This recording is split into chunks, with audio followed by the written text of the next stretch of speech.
ಮೀನರಾಶಿಯವರೇ, ನೀವು ವರ್ಷಗಳಿಂದ ಕಾಯುತ್ತಿದ್ದ ಆ ಸಮಯ ಈಗ ಬಂದಿಬಿಟ್ಟಿದೆ. ಏಕೆಂದರೆ ಆಗಸ್ಟ್ 2ರಿಂದ ರಾಹು ಗ್ರಹವು ಮಂಗಳನ ಧನಿಷ್ಠ ನಕ್ಷತ್ರವನ್ನು ಪ್ರವೇಶಿಸಿದೆ. ಮತ್ತು ಮೀನರಾಶಿಯವರೇ, ಇದು ಕೇವಲ ನಕ್ಷತ್ರ ಬದಲಾವಣೆಯಲ್ಲ, ಇದು ನಿಮ್ಮ ಜೀವನದ ಪುನರ್ಜನ್ಮವಾಗಿದೆ. ಏಕೆಂದರೆ ಮೀನರಾಶಿಯವರೇ, ರಾಹು ಗ್ರಹವು ಪ್ರಸ್ತುತ ನಿಮ್ಮ ಜಾತಕದ 12ನೇ ಅಂದರೆ ವ್ಯಯಭಾವದಲ್ಲಿ ಸಂಚರಿಸುತ್ತಿದೆ.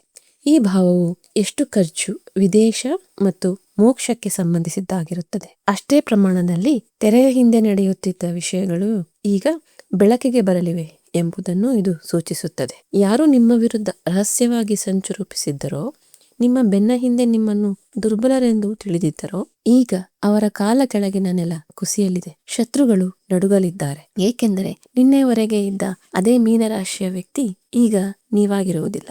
ಕಳ್ಳನಿಗೆ ಪೊಲೀಸರ ಬೆಂಬಲ ಸಿಕ್ಕರೆ ಆ ಕಳ್ಳನು ಅತ್ಯಂತ ಅಪಾಯಕಾರಿಯಾಗುತ್ತಾನೆ ಎಂದು ಹೇಳುತ್ತಾರಲ್ಲ, ಅದೇ ರೀತಿ ಇಲ್ಲಿ ರಾಹುವಿನ ಮಾಯಾಶಕ್ತಿಗೆ ಮಂಗಳನ ಪರಾಕ್ರಮದ ಶಕ್ತಿ ಜೊತೆಯಾಗಿದೆ. ಆದರೆ ಮೀನರಾಶಿಯವರೇ, ಇಲ್ಲಿ ಸ್ವಲ್ಪ ಎಚ್ಚರಿಕೆ ಕೂಡ ಅತ್ಯಗತ್ಯ. ಏಕೆಂದರೆ ಈ ಭಾವವು ಖರ್ಚು ಮತ್ತು ಹಠಾತ್ ಬದಲಾವಣೆಗಳನ್ನು ಸೂಚಿಸುತ್ತದೆ. ಹಾಗಾಗಿ ಸಂಪೂರ್ಣ ಮಾಹಿತಿ ಮತ್ತು ಸರಿಯಾದ ಪರಿಹಾರಗಳನ್ನು ತಿಳಿದುಕೊಳ್ಳುವುದು ನಿಮಗೆ ಬಹಳ ಮುಖ್ಯವಾಗಿದೆ. ಹಾಗಾದರೆ ಮೀನರಾಶಿಯವರ ಜೀವನದಲ್ಲಿ ಈ ಪುನರ್ಜನ್ಮ ಹೇಗೆ ಸಂಭವಿಸುತ್ತದೆ, ಯಾರಿಗೆ ಅತಿ ಹೆಚ್ಚು ಲಾಭ ಸಿಗಲಿದೆ ಮತ್ತು ರಾಹು ನಿಮ್ಮ ಜಾತಕದಲ್ಲಿ ಎಲ್ಲೇ ಕುಳಿತಿದ್ದರೂ ನಿಮಗೆ ಕೇವಲ ಶುಭ ಫಲಗಳನ್ನೇ ನೀಡುವಂತಹ ಆ ಮಹಾ ಪರಿಹಾರ ಯಾವುದು? ಇವೆಲ್ಲವನ್ನೂ ತಿಳಿಯಲು ಈ ಮಾಹಿತಿಯನ್ನು ಕೊನೆಯವರೆಗೂ ತಪ್ಪದೇ ನೋಡಿ. ಏಕೆಂದರೆ ಇಂದಿನ ಈ ಮಾಹಿತಿಯು ನಿಮ್ಮ ಜೀವನವನ್ನು ಬದಲಾಯಿಸಲಿದೆ. ಆಗಸ್ಟ್ ಆರಂಭದಿಂದಲೇ ನಿಮ್ಮ ಖರ್ಚುಗಳು ಹಠಾತ್ತನೆ ನಿಯಂತ್ರಣ ಮೀರುತ್ತವೆ. ರಾತ್ರಿಯ ನಿದ್ದೆ ಹಾಳಾಗುತ್ತಿದೆ ಅಥವಾ ಅನಗತ್ಯ ಮಾನಸಿಕ ಗೊಂದಲಗಳು ಮತ್ತು ಆತಂಕ ನಿರಂತರವಾಗಿ ಕಾಡುತ್ತಿದೆ ಎಂದು ನಿಮಗೆ ಅನಿಸುತ್ತಿದ್ದರೆ, ಇದಕ್ಕೆ ಅತ್ಯಂತ ಸ್ಪಷ್ಟವಾದ ಮತ್ತು ಆಳವಾದ ಜ್ಯೋತಿಷ್ಯ ಕಾರಣವಿದೆ. ಮೀನರಾಶಿ ಮತ್ತು ಮೀನ ಲಗ್ನದ ಜಾತಕರ ಜೀವನದಲ್ಲಿ ಈ ಸಮಯದಲ್ಲಿ ಒಂದು ದೊಡ್ಡ ಖಗೋಳ ರೀತಿಯ ಚಲನೆ ಅಂದರೆ ಬದಲಾವಣೆ ನಡೆಯುತ್ತಿದೆ. 2 ಆಗಸ್ಟ್ 2026ರಂದು ರಾಹು ತನ್ನ ನಕ್ಷತ್ರವನ್ನು ಬದಲಾಯಿಸಿದ್ದಾನೆ. ರಾಹು ತನ್ನದೇ ಆದ ಶತಭಿಷ ನಕ್ಷತ್ರದಿಂದ ಹೊರಬಂದು ಈಗ ಮಂಗಳನ ನಕ್ಷತ್ರವಾದ ಧನಿಷ್ಠವನ್ನು ಪ್ರವೇಶಿಸಿದ್ದಾನೆ. ಗ್ರಹಗಳ ಈ ವಿಶೇಷ ಸ್ಥಿತಿಯು 10 ಏಪ್ರಿಲ್ 2027ರವರೆಗೆ ಪ್ರಭಾವಶಾಲಿಯಾಗಿರುತ್ತದೆ. ಗ್ರಹಗಳ ಪ್ರಸ್ತುತ ಸ್ಥಿತಿಯನ್ನು ಅರ್ಥ ಮಾಡಿಕೊಳ್ಳುವುದು ಅತ್ಯಂತ ಅವಶ್ಯಕವಾಗಿದೆ. ಮೀನರಾಶಿಯವರೇ, ನೀವು ಈ ಸಮಯದಲ್ಲಿ ಸಾಡೆ ಸಾಧ್ಯ 7ರ ಶನಿಯ 2ನೇ ಹಂತವನ್ನು ದಾಟುತ್ತಿದ್ದೀರಿ. ಶನಿದೇವನು ನಿಮ್ಮ ಲಗ್ನದಲ್ಲಿ ಅಂದರೆ 1ನೇ ಭಾವದಲ್ಲಿ ವಕ್ರಾವಸ್ಥೆಯಲ್ಲಿ ಗೋಚರಿಸುತ್ತಿದ್ದಾನೆ. ಸಾಡೆ ಸಾತಿಯ ಈ ಹಂತವು ವ್ಯಕ್ತಿಯನ್ನು ಮಾನಸಿಕವಾಗಿ ಒಂಟಿತನ ಮತ್ತು ಅಂತರ್ಮುಖಿಯಾಗುವತ್ತ ಕೊಂಡೊಯ್ಯುತ್ತದೆ. ಮತ್ತು ಸರಿಯಾಗಿ ಇದೇ ಸಮಯದಲ್ಲಿ ರಾಹು ನಿಮ್ಮ 12ನೇ ಭಾವದಲ್ಲಿ ಅಂದರೆ ವ್ಯಯ ಭಾವದಲ್ಲಿ ಸಂಚರಿಸುತ್ತಿದ್ದ. 12ನೇ ಭಾವವು ಮುಖ್ಯವಾಗಿ ನಿದ್ರೆ, ಖರ್ಚುಗಳು, ವಿದೇಶ ಪ್ರಯಾಣ, ಆಸ್ಪತ್ರೆ ಮತ್ತು ಗುಪ್ತ ಶತ್ರುಗಳನ್ನು ಪ್ರತಿನಿಧಿಸುತ್ತದೆ. ಈ ಭಾವದಲ್ಲಿ ರಾಹುವಿನ ಉಪಸ್ಥಿತಿಯು ಈ ಎಲ್ಲ ಅಂಶಗಳ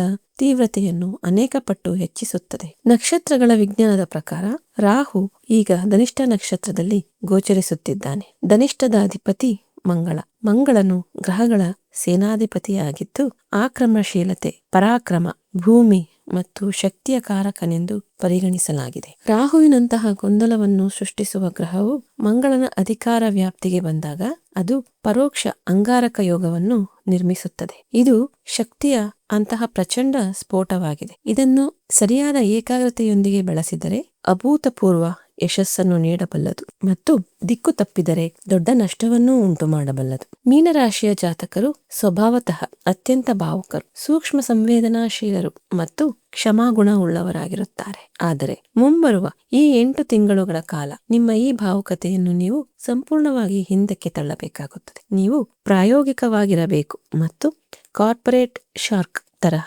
ಯೋಚಿಸಬೇಕು. ಕೇವಲ ನಿಮ್ಮ ಭಾವನೆಗಳ ಆಧಾರದ ಮೇಲೆ ನೀವು ಪ್ರಮುಖ ನಿರ್ಧಾರಗಳನ್ನು ತೆಗೆದುಕೊಂಡರೆ ಅಥವಾ ಜನರನ್ನು ಕಣ್ಮುಚ್ಚಿ ನಂಬಿದರೆ ನಿಮ್ಮ ಹಣ ಮತ್ತು ಮಾನಸಿಕ ಶಕ್ತಿ ಎರಡನ್ನೂ ನಾಶ ಮಾಡುವಂತಹ ಜನರ ನಡುವೆ ರಾಹು ನಿಮ್ಮನ್ನು ಸಿಲುಕಿಸಬಹುದು. ನಿಮ್ಮ ಪ್ರತಿಯೊಂದು ನಿರ್ಧಾರದ ಆಧಾರವು ಕೇವಲ ಡೇಟಾ, ತರ್ಕ ಮತ್ತು ಸ್ಪಷ್ಟತೆಯಾಗಿರಬೇಕು. ರಾಹುವಿನ ಈ ಪ್ರಚಂಡ ಪ್ರಭಾವವನ್ನು ನಮ್ಮ ಶಸ್ತ್ರಗಳ ವಿಜ್ಞಾನದಿಂದಲೂ ಅರ್ಥ ಮಾಡಿಕೊಳ್ಳಬಹುದು. ಸಮುದ್ರ ಮಂಥನದ ಕಥೆಯ ಪ್ರಕಾರ ಭಗವಾನ್ ನಾರಾಯಣನು ಮೋಹಿನಿ ರೂಪವನ್ನು ಧರಿಸಿದಾಗ ರಾಹು ತನ್ನ ಕುಶಾಗ್ರ ಬುದ್ಧಿಯಿಂದ ಅಮೃತವನ್ನು ಪಾನ ಮಾಡಿದ್ದನು. ಇದರ ನಂತರ ಭಗವಾನ್ ಶಿವನು ರಾಹುವಿನ ತಲೆಯನ್ನು ತನ್ನ ಹೃದಯದಲ್ಲಿ ಧರಿಸಿ ಕಲಿಯುಗದಲ್ಲಿ ರಾಹುವಿನ ವಿಶೇಷ ಪ್ರಭಾವವಿರುತ್ತದೆ ಎಂದು ವರವನ್ನು ನೀಡಿದನು. ರಾಹು ದಿಢೀರ್ ಮತ್ತು ಅನಿರೀಕ್ಷಿತ ಫಲಿತಾಂಶಗಳನ್ನು ನೀಡುವ ಅಪಾರ ಸಾಮರ್ಥ್ಯವನ್ನು ಹೊಂದಿದ್ದಾನೆ. ನೀವು ನಿಯಮಗಳನ್ನು ಕಟ್ಟುನಿಟ್ಟಾಗಿ ಪಾಲಿಸಿದರೆ ಯಾರನ್ನಾದರೂ ನೆಲದಿಂದ ಮುಗಿಲೆತ್ತರಕ್ಕೆ ಕೊಂಡೊಯ್ಯಬಲ್ಲ ಗ್ರಹವಿದು.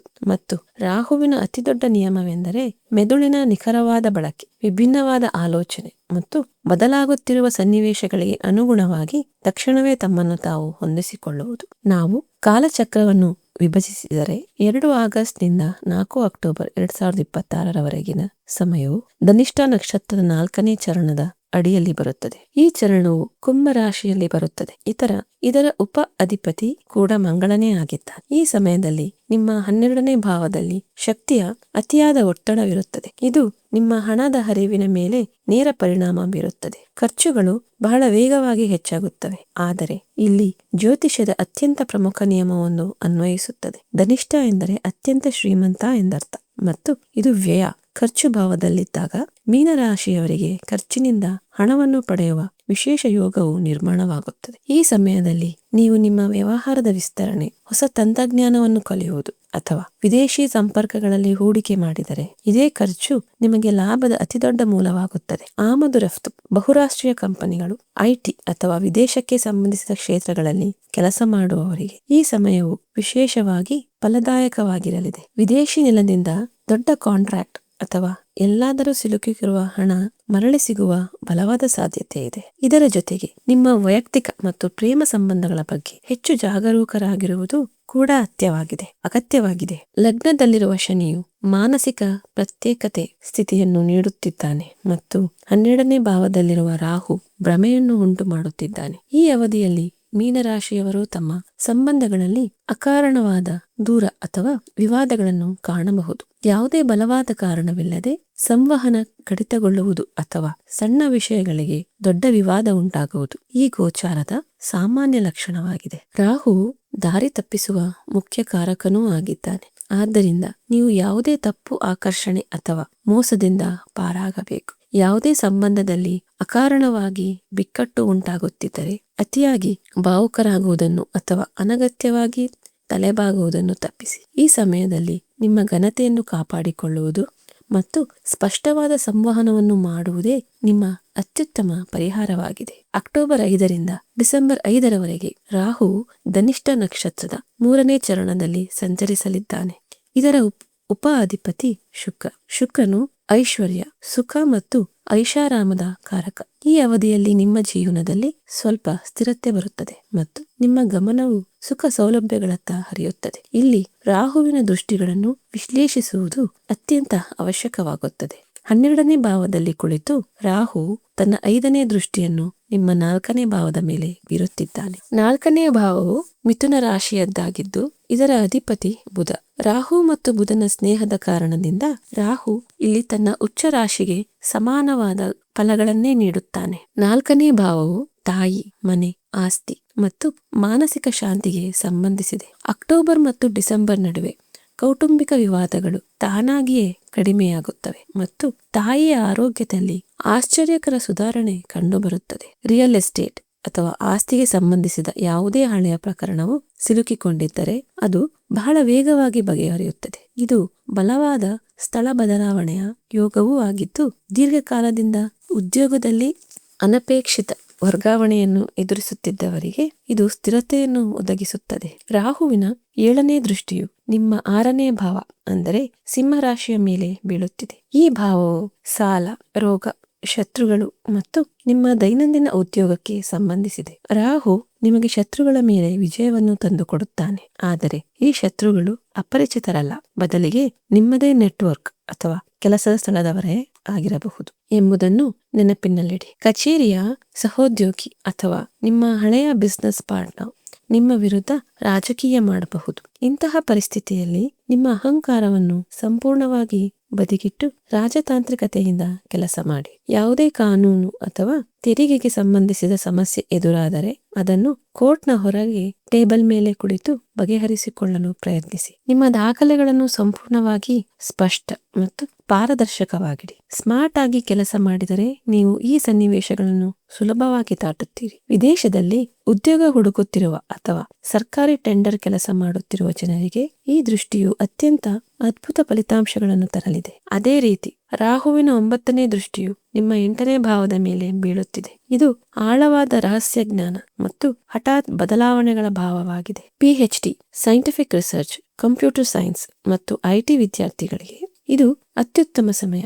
ಸಿವಿಲ್ ಸರ್ವಿಸಸ್ ಸಿದ್ಧತೆ ನಡೆಸುತ್ತಿರುವ ವಿದ್ಯಾರ್ಥಿಗಳ ಏಕಾಗ್ರತೆಯಲ್ಲಿ ಈ ಅವಧಿಯಲ್ಲಿ ಅದ್ಭುತವಾದ ಹೆಚ್ಚಳವಾಗುತ್ತದೆ ಮತ್ತು ಅವರಿಗೆ ತಮ್ಮ ಕಠಿಣ ಪರಿಶ್ರಮದ ಸರಿಯಾದ ದಿಕ್ಕಿನ ಬಗ್ಗೆ ಮುಂಚಿತವಾಗಿ ಅರಿವಾಗುತ್ತದೆ. ಈಗ ಡಿಸೆಂಬರ್ 5ರಿಂದ ಪ್ರಾರಂಭವಾಗುವ ಅತ್ಯಂತ ಪ್ರಮುಖ ಹಂತದ ಬಗ್ಗೆ ಮಾತನಾಡೋಣ. ರಾಹು ಯಾವಾಗಲೂ ವಕ್ರಗತಿಯಲ್ಲಿ ಚಲಿಸುತ್ತಾನೆ. ಆದ್ದರಿಂದ ಈ ದಿನ ಅವನು ಕುಂಭ ರಾಶಿಯಿಂದ ನಿರ್ಗಮಿಸಿ ಮಕರ ರಾಶಿಯನ್ನು ಪ್ರವೇಶಿಸುತ್ತಾನೆ. ಮಕರ ರಾಶಿಯು ನಿಮ್ಮ ಜಾತಕದ 11ನೇ ಭಾವವಾಗಿದೆ. ಇದು ಲಾಭ ಮತ್ತು ಆದಾಯದ ಮುಖ್ಯ ಭಾವವಾಗಿದೆ. ಧನಿಷ್ಠ ನಕ್ಷತ್ರದ ಮೊದಲ ಮತ್ತು 2ನೇ ಚರಣಗಳು ಮಕರ ರಾಶಿಯಲ್ಲಿಯೇ ಇವೆ ಮತ್ತು ಮಕರ ರಾಶಿಯಲ್ಲಿಯೇ ಮಂಗಳನು ಉಚ್ಚನಾಗುತ್ತಾನೆ. ಈ ಜ್ಯೋತಿಷ್ಯ ಸ್ಥಿತಿಯು ಅತಿ ದೊಡ್ಡ ಮತ್ತು ಸಕಾರಾತ್ಮಕ ಬದಲಾವಣೆಯನ್ನು ತರುತ್ತದೆ. 11ನೇ ಭಾವವು ನಮ್ಮ ಆಸೆಗಳ ಈಡೇರಿಕೆ ಮತ್ತು ಆದಾಯದ ಭಾವವಾಗಿದೆ. ರಾಹು ಲಾಭ ಭಾವಕ್ಕೆ ಬಂದಾಗ ಅದು ನಿಮ್ಮ ಆದಾಯದ ಮೂಲಗಳನ್ನು ಅನೇಕ ಪಟ್ಟು ಹೆಚ್ಚಿಸುತ್ತದೆ. ಡಿಸೆಂಬರ್ 5, 2026ರಿಂದ ಏಪ್ರಿಲ್ 10, 2027ರವರೆಗಿನ ಸಮಯವು ನಿಮ್ಮ ಬಿಸಿನೆಸ್ ಮತ್ತು ವೃತ್ತಿ ಜೀವನದಲ್ಲಿ ಹೊಸ ಮೈಲಿಗಲ್ಲನ್ನು ಸಾಧಿಸಲು ಅತ್ಯುತ್ತಮವಾಗಿದೆ. ಶೇರ್ ಮಾರ್ಕೆಟ್, ರಿಯಲ್ ಎಸ್ಟೇಟ್ ಅಥವಾ ಹಳೆಯ ಹೂಡಿಕೆಗಳಿಂದ ಹಠಾತ್ ದೊಡ್ಡ ಲಾಭ ಬರಬಹುದು. ಆಗಸ್ಟ್ನಿಂದ ನೀವು ಯಾವ ಪ್ರಾಜೆಕ್ಟ್ಗಳಿಗಾಗಿ ಹೆಣಗಾಡುತ್ತಿದ್ದೀರೋ ಅವು ಈಗ ಯಶಸ್ವಿಯಾಗಿ ಪೂರ್ಣಗೊಳ್ಳುತ್ತವೆ ಮತ್ತು ನಿಮ್ಮ ನಿರೀಕ್ಷೆಗಿಂತ ಹೆಚ್ಚಿನ ಲಾಭವನ್ನು ತಂದುಕೊಡುತ್ತವೆ. ಈ ಅವಧಿಯಲ್ಲಿ ರಾಹುವಿನ ದೃಷ್ಟಿಯು ನಿಮ್ಮ 3ನೇ ಭಾವ, 5ನೇ ಭಾವ ಮತ್ತು 7ನೇ ಭಾವದ ಮೇಲಿರುತ್ತದೆ. ಸೋಷಿಯಲ್ ಮೀಡಿಯಾ, ಮಾರ್ಕೆಟಿಂಗ್ ಮತ್ತು IT ಕ್ಷೇತ್ರಗಳಿಗೆ ಸಂಬಂಧಿಸಿದ ಜನರಿಗೆ ವಿಶೇಷ ಲಾಭ ಸಿಗುತ್ತದೆ. ನಿಮ್ಮೊಳಗೆ ಅದ್ಭುತವಾದ ಆತ್ಮವಿಶ್ವಾಸ ಮೂಡುತ್ತದೆ. ನೀವು ಅವಿವಾಹಿತರಾಗಿದ್ದರೆ ವಿವಾಹದ ಪ್ರಬಲ ಯೋಗಗಳು ಕೂಡಿ ಬರುತ್ತವೆ ಮತ್ತು ವ್ಯಾಪಾರ ಪಾಲುದಾರಿಕೆಗಳ ವಿಸ್ತರಣೆ ಈ ಸಮಯವು ಅತ್ಯಂತ ಅನುಕೂಲಕರವಾಗಿರುತ್ತದೆ. ಮೀನರಾಶಿಯ ಮಹಿಳೆಯರಿಗೆ ಈ ಸಮಯವು ಮಾನಸಿಕವಾಗಿ ನಿರತರಾಗಿರುವ ಸಮಯವಾಗಿದೆ. 4ನೇ ಭಾವದ ಮೇಲಿನ ದೃಷ್ಟಿಯಿಂದಾಗಿ ಮನೆಯಲ್ಲಿ ಶಾಂತಿ ಇರುತ್ತದೆ, ಆದರೆ ಕುಟುಂಬದ ಆರ್ಥಿಕ ಸ್ಥಿತಿಯನ್ನು ಸುಧಾರಿಸುವ ನಿಟ್ಟಿನಲ್ಲಿ ನಿಮ್ಮ ಮನಸ್ಸಿನಲ್ಲಿ ನಿರಂತರವಾಗಿ ಹೊಸ ಆಲೋಚನೆಗಳು ಓಡುತ್ತಿರುತ್ತವೆ. ಈ ಶಕ್ತಿಯನ್ನು ಸೃಜನಶೀಲತೆಯಾಗಿ ಪರಿವರ್ತಿಸಿ. ಮನೆಯಿಂದಲೇ ಮಾಡುವ ಯಾವುದೇ ಆನ್ಲೈನ್ ಕೆಲಸ ಅಥವಾ ವ್ಯಾಪಾರವು ಈ ಸಮಯದಲ್ಲಿ ದೊಡ್ಡ ಯಶಸ್ಸನ್ನು ತಂದುಕೊಡಬಲ್ಲದು. ನಿವೃತ್ತರಾಗಿರುವ ವೀಕ್ಷಕರು ತಮ್ಮ ಆರೋಗ್ಯದ ಬಗ್ಗೆ ವಿಶೇಷ ಗಮನ ಹರಿಸಬೇಕು. ಲಗ್ನದಲ್ಲಿರುವ ಶನಿಯು ಕೀಲು ನೋವನ್ನು ಕೊಡಬಹುದು ಮತ್ತು ವ್ಯವಭಾವದ ರಾಹು ನಿದ್ರಾಹೀನತೆ ಅಥವಾ ಅನಗತ್ಯ ಚಿಂತೆಯನ್ನು ಉಂಟು ಮಾಡಬಹುದು. ಭವಿಷ್ಯದ ಬಗ್ಗೆ ಅನಗತ್ಯ ಯೋಚನೆಗಳು ಕೇವಲ ರಾಹುವಿನ ಭ್ರಮೆಯಾಗಿವೆ. ಆರೋಗ್ಯದ ದೃಷ್ಟಿಯಿಂದ ರಾಹುವು ಮಂಗಳನ ನಕ್ಷತ್ರದಲ್ಲಿರುವ ಕಾರಣ ಬೆಂಕಿ ಮತ್ತು ವಿದ್ಯುತ್ನಿಂದ ಎಚ್ಚರಿಕೆ ವಹಿಸುವುದು ಅವಶ್ಯಕ. ನೀವು ವಿದ್ಯುತ್ ಇಲಾಖೆಯ ಅಥವಾ ಪೆಟ್ರೋಕೆಮಿಕಲ್ ಉದ್ಯಮಕ್ಕೆ ಸಂಬಂಧಿಸಿದ್ದರೆ ಕೆಲಸದಲ್ಲಿ ನಿಮ್ಮ ಸಂಪೂರ್ಣ ಗಮನವನ್ನು ಕಾಪಾಡಿಕೊಳ್ಳಿ. ಇದರೊಂದಿಗೆ ನಿಮ್ಮ ಮಾತು ಮತ್ತು ಕೋಪದ ಮೇಲೆ ಸಂಪೂರ್ಣ ನಿಯಂತ್ರಣವಿರಲಿ. ರಾಹು ಯಶಸ್ಸನ್ನು ನೀಡಬಲ್ಲನು, ಆದರೆ ನೀವು ಕೋಪಗೊಂಡು ಯಾವುದೇ ಹಿರಿಯ ಅಧಿಕಾರಿಯೊಂದಿಗೆ ಜಗಳವಾಡಿದರೆ ಆಗುತ್ತಿರುವ ಕೆಲಸಗಳು ಕೆಡಬಹುದು. ಈ ಗೋಚಾರದ ಸಮಯದಲ್ಲಿ ಅಹಂಕಾರ ಮತ್ತು ಅತಿಯಾದ ಆತ್ಮವಿಶ್ವಾಸ ನಿಮ್ಮ ಅತಿದೊಡ್ಡ ಶತ್ರುಗಳಾಗಬಹುದು. ರಾಹು ಮತ್ತು ಶನಿಯ ನಕಾರಾತ್ಮಕ ಪ್ರಭಾವಗಳನ್ನು ಶಾಂತಗೊಳಿಸಲು ಮತ್ತು ಧನಿಷ್ಠ ನಕ್ಷತ್ರದ ಧನಯೋಗವನ್ನು ಸಂಪೂರ್ಣವಾಗಿ ಜಾಗೃತಗೊಳಿಸಲು ಕೆಲವು ನಿಖರವಾದ ಮತ್ತು ಪ್ರಾಯೋಗಿಕ ಜ್ಯೋತಿಷ್ಯ ಪರಿಹಾರಗಳನ್ನು ಮಾಡುವುದು ಅವಶ್ಯಕ. ಮೊದಲನೇ ಪರಿಹಾರವು ಡಮರುಗೆ ಸಂಬಂಧಿಸಿದೆ. ಧನಿಷ್ಠ ನಕ್ಷತ್ರದ ಸಂಕೇತ ಡಮರು. ಇದು ಭಗವಾನ್ ಶಿವನ ವಾದ್ಯವಾಗಿದೆ. ಒಂದು ಸಣ್ಣ ಡಮರುವನ್ನು ತಂದು ವಿಶೇಷವಾಗಿ ಸೋಮವಾರದ ದಿನ ಶಿವನ ದೇವಸ್ಥಾನದಲ್ಲಿ ಶಿವಲಿಂಗದ ಬಳಿ ಅರ್ಪಿಸಿ ಅಥವಾ ನಿಮ್ಮ ಮನೆಯ ದೇವರು ಮನೆಯಲ್ಲಿ ಸ್ಥಾಪಿಸಿ.